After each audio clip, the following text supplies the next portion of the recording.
Olá, sejam bem-vindos a esse espaço aqui do canal Disciplina com Afeto. Meu nome é Gleice, eu sou professora da Rede Municipal do Rio de Janeiro, sou mestre em educação e venho há 30 anos aí atuando na educação nos mais diversos segmentos. E esse espaço é um espaço onde eu venho trazendo reflexões, dicas, aulas estruturadas para lidar com todas as demandas da sala de aula, principalmente as questões de disciplina, dificuldade de relacionamento com os familiares, porque eu trabalho muito, né? Eu sou especialista em comportamento infanto-juvenil, então eu trago muito, compartilho muito da minha vivência, da minha aprendizagem, que é olhar para o comportamento da criança e tentar entender, né, o que está por trás desse comportamento, ajudando a resolver aí essas questões. Esse vídeo vai ser um vídeo diferente, porque eu estou respondendo a um desafio que é falar um pouquinho sobre mim, seguindo quatro itens, quatro passos, né? Falar um pouco de como começou a minha relação com a educação, né? Quais foram os desafios, quais foram as conquistas, quais foram os aprendizados, como tudo começou. Então, a minha história, então, né? Vamos lá. A minha história com a educação começa com um sonho de criança. Eu nasci numa cidade chamada Além Paraíba, Zona da Mata. Eu sou mineira. E lá em Além Paraíba, os meus pais se separaram, eu tinha 5 anos. Naquela época, quase não existia pais, pessoas se separando, né, se divorciando. E, então, eu sofri um pouco de preconceito. Eu via crianças falando assim: minha mãe falou que eu não posso brincar com você porque você é filha de pais separados. E eu fui criada com a minha avó. Meus pais se separaram, eu tinha 5 anos. Espera aí que o tia tá. Tia, vem aqui, vem aqui, vem aqui. Tia, vem aqui. Tchê, tchezinho, vem, tchê. Os meus alunos, eles obedecem mais do que o tchê, gente, pode ter certeza. Tchê, vem aqui, peraí que eu vou aí. Peraí que eu vou aí. O peraí que eu vou aí é o que funciona com ele. Gente, desculpa. Eu fui criada com a minha avó quando os meus pais se separaram, mas eu tive uma base muito amorosa. Tanto meu pai como a minha mãe sempre estiveram presentes na minha vida. Por eu ter sido criada pela minha avó, eu tinha muito contato com meus primos, porque a minha avó era aquela matriarca, então todos os finais de semana, todos os filhos, ela teve 12 filhos, 9 estavam vivos, né? E iam para a casa dela com os filhos. Então, eu cresci com os meus primos. A minha avó era uma pessoa extremamente amorosa. Eu fui uma criança que nunca levei um tapa. Todos os meus comportamentos, a minha avó e o meu pai, assim como a minha mãe, como as minhas tias, elas apontavam conversando. Então, assim, desde criança eu estive em contato com a amorosidade. Eu nunca apanhei. Tudo que eu aprendi com o exemplo deles, eu aprendi com conversas, eu aprendi com histórias. A minha avó amava contar histórias. A minha avó, ela sentava todas as noites e lia um pedaço de um livro para mim. Então, eu cresci com esse contato com ela e isso assim, fez tem muito da minha avó em mim. Assim, o que eu sou, eu sei que eu sou, porque tomei isso dela, né? No sentido de absorver, né? Eu honro muito a minha avó, os meus avós e os meus ancestrais e a minha mãe. E aí a pedagogia sistêmica, que é uma das abordagens que eu levo para minha sala de aula, traz isso muito forte e eu acho essa abordagem maravilhosa porque ela realmente faz a gente olhar para tudo isso. E eu, quando criança, eu tinha um sonho. Quem adivinha? Sonho de quê? Sonho de ser professora, gente. Eu sonhava em ser professora. Eu sonhava em ser professora num nível que eu fiz a minha avó comprar vários cadernos. Eu pedi de presente isso. Eu lembro que eu pedi de presente de Natal vários cadernos, aqueles caderninhos brochuras pequenininhos. A minha avó comprou aqueles caderninhos plástico e eu, junto com a minha avó, encapamos todos os cadernos, porque eu tinha vários alunos, e esses alunos tinham esses caderninhos todos encapados, igual eram os meus, eram encapados. E a minha avó me ajudou a fazer isso. E eu punha as minhas bonecas sentadas, eu punha os caderninhos na frente, e eu dava aula, e eu corrigia, e eu passava dever no caderno. Gente, quando eu pego o caderno de um aluno, que o caderno da rede é desse tipo, só que os deles é um caderno maior, o meu era menor, eu estou passando alguma coisa, estou olhando, eu lembro disso, me vem essa emoção, essa sensação de eu corrigindo aqueles caderninhos. Mas no meio do caminho, eu não me lembro por quê, mas eu encontrei a psicologia. Eu não lembro como foi que eu tomei consciência do que era psicologia, mas eu lembro que eu fiquei encantada com a psicologia, porque eu conhecia algumas crianças que tinham algumas deficiências, naquela época nem se sabia muito bem, não tinha um diagnóstico, e, e eu sabia que com psicologia eu poderia trabalhar com essas crianças. Então, quando eu fiz 15 anos, eu pedi de presente a coleção do Freud. Gente, com 15 anos eu estava lendo Sonhos do Freud. Quem é psicólogo vai entender. Obviamente que eu não entendia absolutamente nada, mas eu lia Freud com 15 anos. E aí, quando eu fiz o normal, né? Eu fiz normal, e quando eu estava estagiando, eu fui estagiar numa sala de crianças especiais. Naquela época não tinha inclusão, as crianças ficavam algumas escolas tinham salas especiais que atendiam crianças com algumas dificuldades, e eu estagiei eu fiz todo o meu estágio nessa sala, e eu tinha certeza que eu queria trabalhar com crianças especiais, e para isso eu queria fazer psicologia. E aí, quando eu fiz 18 anos, eu simplesmente saí de Além Paraíba, que era uma cidade muito pequenininha, e fui para São Paulo para fazer psicologia. Fiquei na casa de uns tios, que era em Mogi das Cruzes, e fui para São Paulo fazer psicologia. Quando eu cheguei lá, eu me deparei com os primeiros desafios.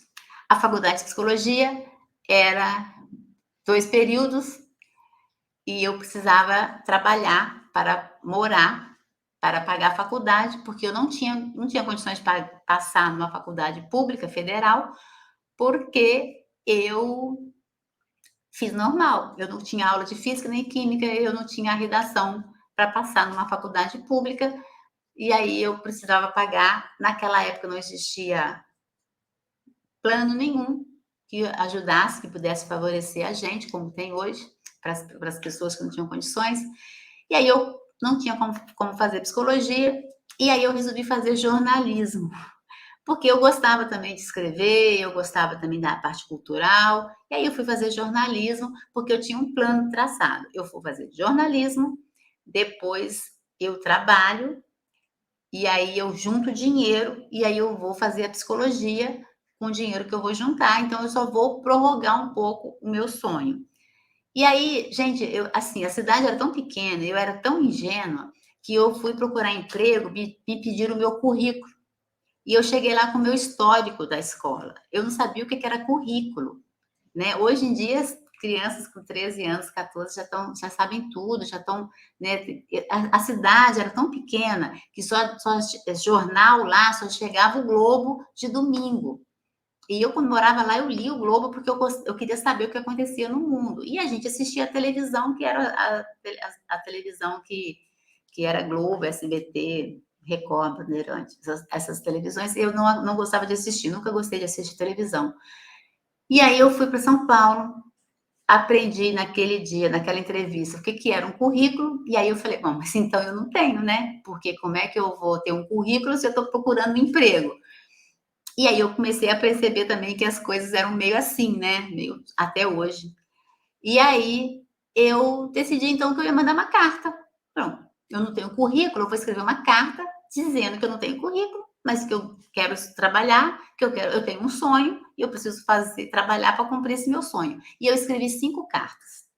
E eu encaminhei essas 5 cartas, e aí como eu estava fazendo comunicação, eu queria trabalhar na área de cultura. E aí eu mandei para grupos de teatro, e eu mandei uma carta para a Secretaria de Estado da Cultura de São Paulo. Mandei uma carta. E aí recebi um telefonema me chamando para uma entrevista na Secretaria de Cultura do Estado de São Paulo. Fui para essa entrevista, falei mais do que a boca, porque eu gosto muito de falar, vocês podem perceber nos meus vídeos aí. Falei muito, né, e fui contratada para ser recepcionista na secretaria na oficina cultural, Três Rios, como ela tinha esse nome. Eu tinha 19 anos de idade e eu ia ser recepcionista nesse espaço cultural. E aí depois eu fiquei sabendo que, pela própria pessoa que fez isso, que quando a carta chegou, a secretária do secretário, que era Rudá de Andrade, nada menos do que o filho do Oswald de Andrade, quando a secretária dele pegou a carta, ela riu da minha ingenuidade. Imagina, a Secretaria de Estado da Cultura de São Paulo, quem não quer trabalhar lá? As pessoas com currículo querem trabalhar, mandam currículos, né? E eu mandei uma carta. E elas estavam rindo disso. E aí o Rudá passou e perguntou por que elas estavam rindo. E aí elas falaram, porque tem uma pessoa aqui que mandou uma carta querendo arrumar emprego aqui. E aí ele falou, deixa eu ver. E aí ele leu a carta. E aí ele falou, encaminha para a Edi, pede para ela chamar para uma entrevista. Porque essa carta está muito bem escrita. E essa pessoa tem sonhos. Ele falou isso, ela me disse. E depois ele me disse. Porque ele quis me conhecer. No dia da inauguração, eu fui para trabalhar no dia inauguração, não tinha sido inaugurado, ele foi me cumprimentar. E ele falou, eu gostei muito do que você escreveu, eu gostei muito, continue escrevendo. Eu não continuei escrevendo, né? Não fui para o lado. Eu queria mesmo era trabalhar, ter dinheiro para poder fazer minha faculdade. Eu entrei como recepcionista, né? Depois eu fui para a produção de eventos, depois eu fui para a coordenação adjunta. 6 meses depois eu já estava como coordenadora adjunta. E 3 anos depois que eu estava lá como coordenação adjunta, eu implantei e coordenei por mais 4 anos uma oficina cultural em Itaquera, que é a Oficina Cultural Alfredo Volpi. Então, eu passei 10 anos trabalhando na Secretaria de Estado de Cultura. Eu juntei dinheiro, eu não conseguia fazer a faculdade porque eu trabalhava muito, porque era eventos, porque era curso, eu ia lá para cá. Até chegou uma hora eu falei, não, eu tenho dinheiro, eu vou fazer a minha faculdade, dá para eu fazer a faculdade, para conciliar. E aí eu comecei a fazer psicologia.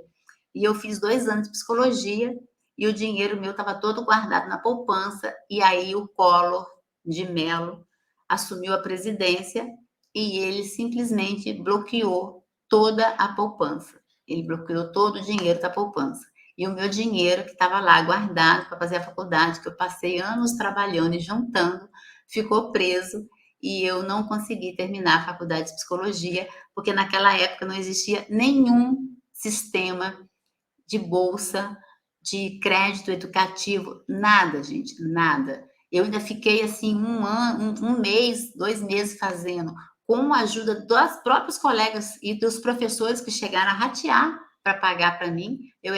Imaginem que eu era aquela aluna extremamente dedicada, que sentava na frente, que devorava tudo, que lia tudo, que perguntava tudo, que queria tudo, porque era o meu sonho, né? E aí eu acabei não conseguindo fazer. E aí eu pensava, se não for para ser psicóloga, eu vou ser o quê? Porque eu trabalhava e fazia as coisas, mas eu tinha aquele sonho lá, né? Eu fazia porque eu sabia que eu queria. Sem dinheiro para fazer, tendo que parar a faculdade, eu fiquei muito, muito, muito mal. Só que como eu estava dentro da Secretaria de Cultura, né, eu tive muito contato com arte, com pintura. E nesse meio tempo, antes de eu começar a fazer a faculdade, logo quando eu comecei a trabalhar, que eu cheguei, né, em São Paulo, eu sentia muita vontade de ter contato com criança. Então eu comecei a fazer trabalhos voluntários. Então assim, logo no meu primeiro ano em São Paulo, eu fui trabalhar como voluntária para dar aula para as crianças da FEBEM do Pacaembu. A FEBEM do Pacaembu atendia crianças de 0 a 14 anos, se não me engano, mas eram crianças que não estavam cumprindo nenhuma medida, né, de 0 ano, criança de um dia recém-nascido, eles estavam sob a guarda do Estado por terem sido ou entregues, né, pela família ou terem sido retirados por maus tratos. Então, quando eu comecei a trabalhar com essas crianças, eu lembro que eu fiz um plano de aula maravilhoso, cheguei lá super animada, porque eu queria trabalhar, tinha feito magistério, né, estava trabalhando no que não era na minha área, E eu fiz tudo, gente, menos dar aula para as crianças, porque as crianças quase se matavam, né. E eu não conseguia trabalhar com as crianças, mas aí eu tinha como eu tinha muita coisa com a psicologia, eu sabia que eu precisava da psicologia ali. E aí eu comecei a ler, eu comecei a fazer cursos, eu comecei a estudar arte e educação, para perceber como é que eu poderia ajudar emocionalmente, ajudar aquelas crianças, porque ali eu tinha uma questão emocional muito séria, né? Porque eles não iam conseguir aprender passando o que eles estavam passando. Eles tinham assistência psicológica, eles tinham isso, mas para eu dar aula eu precisava chegar até essas crianças. E aí foi aí a minha trajetória no que eu sou hoje, na educadora que eu sou hoje, começou. Começou com essas crianças no Fermento Pacaembu, começou tentando chegar até essas crianças, começou entendendo que aquelas crianças tinham um potencial, que aquelas crianças estavam com a alma destruída e que aquelas crianças não tinham família para fazer nada por elas. Era eu como professora e elas como estudantes, e eu precisava fazer alguma coisa. Então foi a partir daí que eu comecei a pesquisar, a estudar, e o que eu sei hoje começou aí. E aí, eu trabalhei com as crianças do Pacaembu, depois eu trabalhei contando história no Hospital Emílio Ribas, depois eu criei projetos, e aí eu já estava trabalhando com uma ONG como voluntária, né? E aí a gente conseguiu o patrocínio da Leves do Brasil, e a gente desenvolveu um projeto para criança soropositiva, porque aí foi naquela época que estava assim, a AIDS, né? Fazendo um estrago, muitas pessoas morrendo, não tinha ainda remédio, não tinha coquetel, então, tinham muitas crianças órfãs, e aí eu fui trabalhar contando história para essas crianças no Emílio Ribas e depois no Instituto Filhos, eu não lembro se é Filhos de, eu não lembro o nome do instituto, gente, por falar um nome que eu falei o nome errado, mas eram crianças que estavam institucionalizadas, só existiam duas casas, uma casa que era a Casa Vida, que era mantida pelo padre Lancelotti, e essas crianças que era mantida por um centro espírita.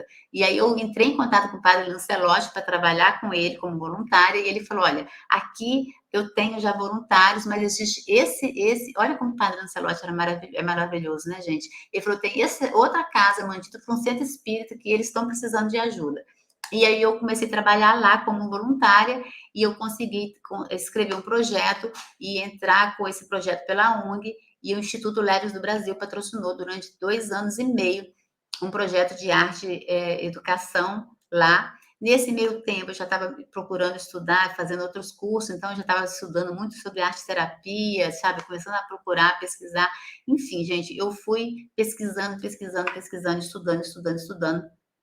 E aí, é, eu acho que no desafio que me fizeram, eu tinha que falar quais foram as conquistas, né?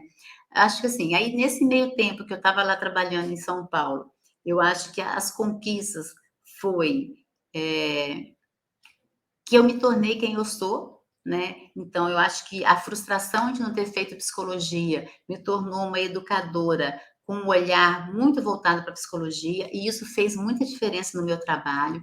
Eu acho que ter entrado para trabalhar na Secretaria de Cultura do Estado de São Paulo por uma carta, quando eu não sabia nem que era um currículo, e sair de lá como coordenadora, me plantei e coordenei um centro de cultura numa comunidade. E nessa comunidade eu desenvolvia rodas de conversa, eu olhava já para as pessoas. Nessa época, né? A gente foi implantar esse centro de cultura e aí, e qual vai ser a programação? Eu falei, vamos ouvir as pessoas. Como assim? Eu falei, não vai ser para eles? Vamos fazer uma roda de conversa. E vamos fazer uma roda para ouvir as pessoas. E aí eu chamei as pessoas para conversar. E um jornalista que estava cobrindo o lançamento, né, do espaço, perguntou se eu conhecia Paulo Freire, e eu falei que não. E aí ele me deu um livro, um livreto do Paulo Freire, chamava Como Trabalhar com o Povo, porque o Paulo Freire faz, né, rodas de conversa, fazia as rodas de conversa, e ele falou assim, nossa, porque o Paulo Freire faz muito isso, você vai gostar. E aí eu comecei a seguir Paulo Freire fazia palestras, eu estava lá. Então, assim, eu tive a oportunidade de ouvir Paulo Freire falando, né, de estar sentada lá, assim, ouvir, de chegar para ele e falar, nossa, adorei que você falou. Gente, Paulo Freire tem ideia disso, né? Olha as coisas que acontecem. E nessa época, nesse espaço, eu consegui conheci muitos artistas, muitas pessoas, assim, que fizeram trabalhos bem significativos e que eu pude aprender muito, né. Eu trabalhei com Paulo Leminski, então, assim, eu tive o olhar aberto, né, para o que é a escrita do Paulo Leminski, para como é que ele vê, como é que ele fala. Então, sabe, sentava com ele, porque o Paulo Leminski gostava de trabalhar num bar, no boteco que tinha do lado, e ouvia o que ele estava falando. Então, assim, Tom Zé, né? Nossa, aprendi muito com Tom Zé e está ali, Gerald Thomas. Então, assim, foram pessoas, o espaço cultural me mostrou, me deu muita estrutura para eu seguir o meu caminho, né? E aí, depois que eu trabalhei na Secretaria de Cultura, que eu parei de fazer a faculdade de psicologia, eu fui trabalhar na área cultural e na área de turismo. Eu comecei a trabalhar com turismo cultural, então eu fiz, porque aí eu precisava, era uma questão mesmo de você precisar sobreviver e sempre trabalhando como voluntária com projetos e instituições. Eu trabalhei em várias instituições, em vários orfanatos, assim. Quando eu começava a criar muito vínculo, eu achava que estava na hora de eu passar para outro, porque eu sabia que ali eu precisava trabalhar, precisava dar o meu melhor para aquelas crianças, né? Então, contava história para crianças no Emílio Ribas em fase terminal, e trabalhei com crianças em situação de rua, que para mim é a situação é, mais difícil, né? Foi o que eu fiz de mais difícil, foi trabalhar com crianças em situação de rua, porque eu estava assim, chegou uma hora que eu já estava quase assim, levando todo mundo para minha casa, porque é muito difícil você se colocar no seu lugar. E aí, nessa época, eu já fui fazer terapia, porque tem eu estava lendo a biografia do Van Gogh, e tem uma parte da biografia do Van Gogh, e isso mostrou muito para mim aonde eu estava, que o Van Gogh, ele começou a ser pastor. Antes dele ele começar a pintar, ele estava pintando, mas ele estava muito perdido, e aí o pai dele era pastor, e ele foi ser pastor num lugarejo que tinha uma mina de carvão. Então ele estava lá fazendo, né, pregando, abria a igreja, e as pessoas eram muito pobres, as pessoas estavam muito doentes, e o Van Gogh, ele era muito intenso, e ele não conseguia ver aquelas pessoas naquela situação. Então, ele começou a tirar tudo que era dele e dar para as pessoas. Ele dava roupa, ele dava todo o dinheiro que ele recebia, até que ele começou a não ter mais comida, até que ele não tinha roupa, ele passava frio, até que ele adoeceu. E o pai teve que ir lá e buscá-lo e levá-lo para tratamento, e ele não voltou mais a trabalhar lá, e deixou de ser pastor, né, foi seguir a história dele. Mas isso, quando eu li isso, eu me via muito nisso, porque eu estava quase fazendo a mesma coisa, assim, eu já estava adoecendo, tentando ajudar. E aí eu lembro que eu estava fazendo terapia, a psicóloga falou para mim, Gleice, se você quiser continuar fazendo o que você faz, você precisa ficar muito firme em quem você é, porque você só pode ajudar o outro se você estiver bem, porque se você entrar no buraco para tirar quem está dentro do buraco, você também não vai sair do buraco, você vai ficar lá dentro. E foi aí que eu entendi que eu precisava separar quem eu era e onde eu estava das pessoas, e para eu poder ajudá-las, eu precisava estar bem, eu precisava estar firme, eu precisava estar no meu lugar. Então foi muito difícil entender isso. Até hoje, quando eu vejo pessoas em situação de rua, é uma situação que realmente me toca muito, e o que, se eu posso fazer alguma coisa, se eu posso mobilizar, se eu posso é, arrumar uma instituição, né? Eu já tirei senhoras da rua, levando para a instituição, levando para um asilo, com a ajuda de pessoas. Então, assim, é uma situação que para mim realmente é o que mais me toca, mas eu contava história para crianças em fase terminal, e é lógico que por mim nenhuma criança morreria, nenhuma criança estaria com AIDS, passando por o que elas estavam passando, mas já que elas estavam ali, eu podia fazer com que os dias dela no hospital fossem mais leves, e que elas pudessem, então, também assimilar melhor o que estava acontecendo com ela. E foi aí que eu comecei a trabalhar intensamente com contação de história, e eu passei a elaborar histórias. Então, eu comecei a estudar metáforas, eu comecei a usar as metáforas para fazer com que as crianças pudessem, se conectando com os personagens que viviam situações que as faziam, né, remeter para o que elas estavam vivendo, elas pudessem, então, a partir das ações dos personagens, perceber que elas poderiam fazer coisas também que poderiam, né, aliviar aquela dor, aquela tensão de estarem doentes, de estarem institucionalizadas, porque as crianças que estavam institucionalizadas, elas eram crianças que estavam órfãs, porque já tinham perdido o pai e a mãe para AIDS, estavam com AIDS, estavam numa instituição. Então, iam para o hospital, ficavam internadas, voltavam. Muitas vezes a criança ia para o hospital, morria. Então, as que estavam lidavam com a morte do colega. Então, era uma montanha russa de emoção, gente. E nesse lugar foi um dos lugares onde eu mais aprendi. Né? Mais aprendi a ser humana, mais aprendi a ter uma escutativa, mais aprendi a ser forte para poder ajudar quem está precisando. Então, esses foram momentos assim que contribuíram muito para eu ser quem eu sou. Eu não seria quem eu sou se eu não tivesse vivenciado essas coisas que eu estou contando para vocês. E aí, eu resolvi sair de São Paulo, eu me mudei para a região dos Lagos, eu comecei na região dos Lagos a trabalhar muito com educação ambiental, então eu passei 12 anos morando na região dos Lagos, à frente de uma ONG chamada GEMA, que era Grupo de Educação para o Meio Ambiente, eu era coordenadora do GEMA, e aí, com o GEMA, eu trabalhei muito com processo de formação com professores, com projetos de metodologias ativas, metodologias participativas, muito projetos de sensibilização, né, sensibilizando as pessoas para as questões ambientais, sensibilizando os professores para as questões ambientais, ajudando os professores a olhar para as crianças com um olhar mais empático. Então, nessa época, eu fui fazer um curso na Amazônia, eu até gravei hoje, essa semana, um vídeo, né? Gravei hoje um outro vídeo que vai essa semana para o canal, semana que vem, né? Para o canal. Essa semana, né? Que vocês estão assistindo, falando sobre esse curso. E lá também, na Amazônia, eu aprendi também muita coisa, eu vivenciei muitas histórias e foi um curso fantástico.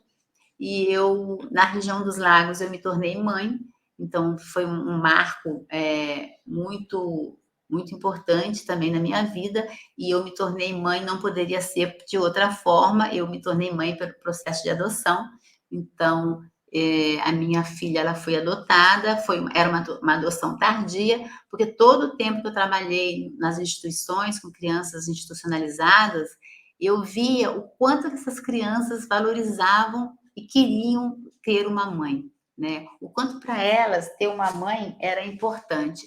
E aí isso me tocava muito e eu sabia, eu sentia que eu ia ser mãe por adoção. Mesmo que eu viesse a gerar um filho, ter um filho, eu também queria ter um filho por adoção. E aí eu acabei só tendo uma filha e ela veio por adoção, que é a Milena, hoje já é uma moça, já sou avó, tenho um netinho chamado Theo, e aí ser mãe dessa forma foi uma das coisas mais significativas na minha vida, assim. Foi a realização de um sonho, foi uma descoberta, uma vivência incrível. Então, a região dos Lagos me proporcionou tudo isso, grandes amigos, grandes conquistas. O GEMA fez muita coisa, né, acontecer na região dos Lagos. E aí, depois, eu decidi, então, vir para o Rio de Janeiro. Eu já misturei todos os negócios, que eu tinha que falar de aprendizado, eu fui falando pelo meio, né? E aí eu vim para o Rio de Janeiro, eu estou no Rio de Janeiro já há 11 anos, e aí no Rio de Janeiro eu fiz o mestrado, e aí, né, nesse meio tempo todo que eu parei lá a faculdade, então eu fiz jornalismo, depois eu parei a faculdade de psicologia, e depois, quando eu já estava me organizar, eu já tinha de novo me organizado financeiramente, eu falei, bom, vou voltar a fazer psicologia, mas aí, gente, eu já tinha filho, e fazer psicologia com 5 anos, aí aquilo, no final, não vai dar, né? Não dá mais, porque agora é outro momento, eu já estava trabalhando, eu já tinha feito tantas coisas, e aí eu falei, bom, eu vou fazer... Então, assim, eu estava na educação, o tempo inteiro atuando na educação, eu sou muito autodidata, esses livros todos que vocês estão vendo aqui atrás de mim, esses livros todos eu li, aqui não tem nenhum livro que eu não tenha lido, quando eu gosto de uma coisa, então assim, eu li um livro da Clarice Lispector, na faculdade de psicologia, falei, uau, fui lá no carinha na banca que vendia na frente da faculdade, comprei todos os livros da Clarice Lispector, todos, comprei a coleção. Eu não li todos ainda, gente, porque eu tenho uma paixão tão grande por ela que eu deixei ainda 2, porque eu não quero terminar de ler. Como eu acho que eu vou viver até os 96 anos, então eu quero deixar o livro de contos, eu vou lendo aos pouquinhos, porque eu quero ler até o final da minha vida. Então, tem 2 livros de contos que eu ainda não li, eu estou lendo assim, por isso, porque senão eu já teria lido, porque eu quero sempre ter ainda o que ler da Clarice Lispector, se bem que eu já reli, e cada vez que você lê, que você relê, é outra história, é outra forma, é outra percepção.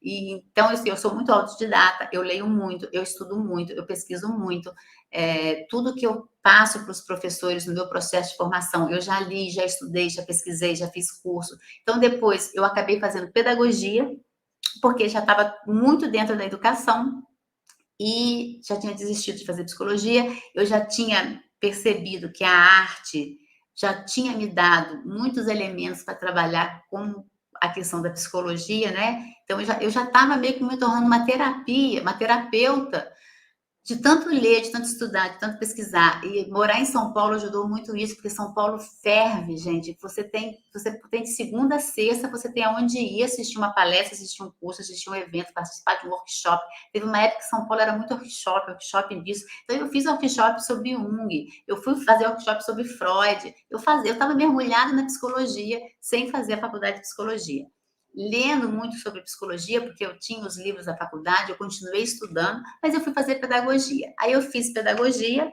aí eu fiz uma pós em arte-terapia, porque eu já vinha trabalhando com arte-educação, mais como arte-terapia do que arte-educação. Então, eu fui fazer uma pós em arte-terapia, depois eu fiz uma pós em neuropsicopedagogia, aí agora eu terminei de fazer uma pós em terapia sistêmica familiar, para olhar para as famílias, entender o contexto familiar, para trazer isso para os meus alunos, para olhar para os meus alunos professores, né? Olhar para as famílias dos alunos deles com outro olhar. Então, eu fui fazer essa pós. Estou fazendo uma pós em comunicação não violenta, que é uma temática que eu já venho estudando também há muito tempo. Então, assim, gente, eu estou fazendo uma pós em neurociência, então eu estou na minha sexta pós. E por que eu estou falando isso? Porque eu gosto de estudar, entendeu? Eu acho que quem não gosta, não gosta, quem gosta, gosta, cada um é cada um. Eu amo estudar, eu estudo muito, eu passo isso para os meus alunos começam a perceber, e aí os alunos crianças, né, começam a perceber a importância de estudar, porque eu sou apaixonada pelo estudo, eu sou apaixonada pelo saber. E não é só o saber erudito, o saber acadêmico, eu sou apaixonada pelo saber que eu aprendi, porque trabalhando com educação ambiental, na região dos lagos, eu trabalhei muitos anos com os pescadores. Como educadora ambiental, eu trabalhei viajando o Brasil inteiro, porque eu trabalhava para outras ONGs, né? E aí eu fiz projetos para. Eu percorri o Brasil inteiro trabalhando, coordenando projetos de educação ambiental, com formação de professores. Então, assim, não teve um estado do Brasil que eu não conheça, que eu não tenha passado com projetos de educação ambiental, com projetos de sustentabilidade, né, de educação social. E aí eu, assim, aprendi muito com os pescadores, eu aprendi muito com os ribeirinhas, eu aprendi muito, nossa, não tem nem como falar, com os indígenas com os quais eu tive contato na Amazônia durante o curso que eu fiz e também nos processos de formação. Então, assim, é um aprendizado que não é só acadêmico. Eu fiz o mestrado e eu vou fazer um doutorado porque eu gosto de estudar e eu quero me aprofundar num tema e eu quero lá perguntar, me mergulhar. Eu só não fiz o doutorado ainda porque eu acho que a academia ela tem ela é preconceituosa, então tem preconceito contra as pessoas com mais idade. Eu senti isso quando eu fui fazer o mestrado.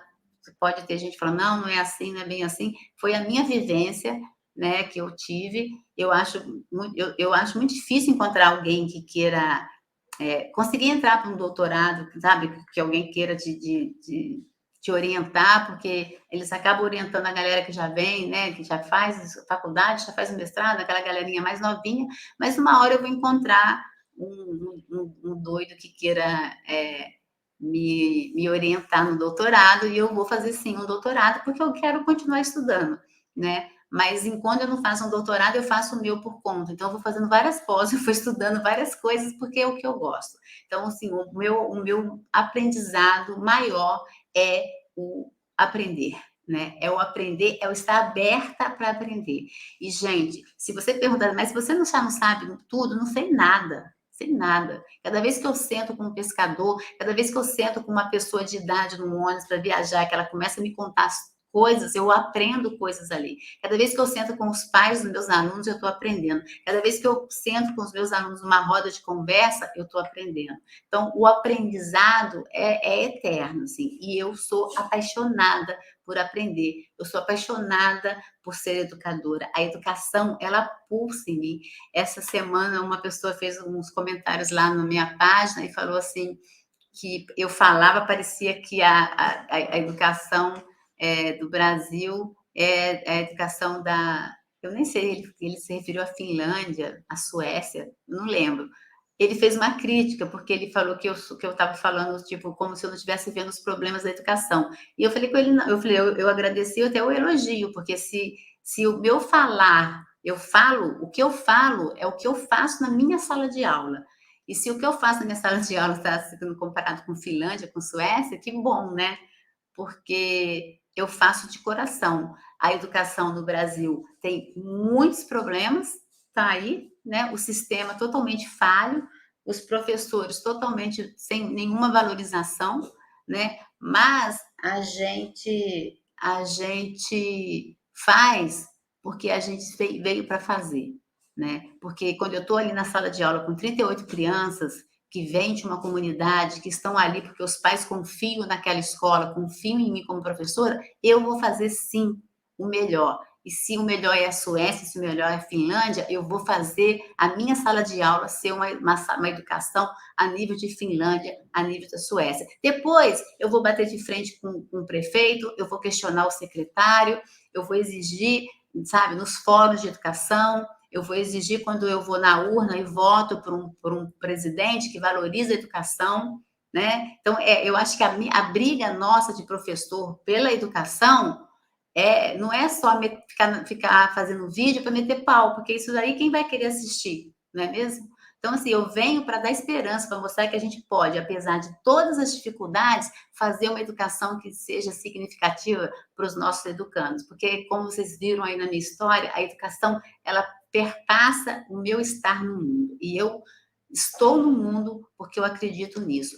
Então, ter o olhar brilhante, ter empatia, ter escutativa e o coração pulsar quando eu entro na minha sala de aula é a forma que eu escolhi para estar no mundo. Então, se vocês me assistiram até aqui, espero que eu tenha compartilhado aí a minha história. Isso foi um desafio que eu topei fazer.